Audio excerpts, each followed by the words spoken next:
UP में एक गजब पति की अजब कहानी सामने आई है। पहले तो इस पति ने बीवी के प्रेमी से उसकी शादी करवा दी और फिर याद में रो रो कर दहाड़े लगाई।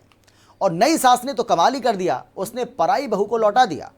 आपको पता होगा कि यूपी के संत कबीर नगर में एक पति की दरियादिली सामने आई थी, जिसने अपनी पत्नी की शादी प्रेमी से करवा दी थी। अब एक सास की दरियादिली भी सामने आई है, जिसने अपनी नई बहू को उसके पति के पास तरस खाकर वापस कर दिया। अपनी पत्नी को इस व्यक्ति ने कहा कि तुम अपने प्रेमी से शादी कर लो, मैं बच्चों को पाल लूंगा। उसने भरे गांव के सामने पत्नी की शादी उसके प्रेमी से करवा दी और विदा कर दिया। दोनों बच्चों को अपने पास रख लिया। बात यहीं खत्म नहीं हुई।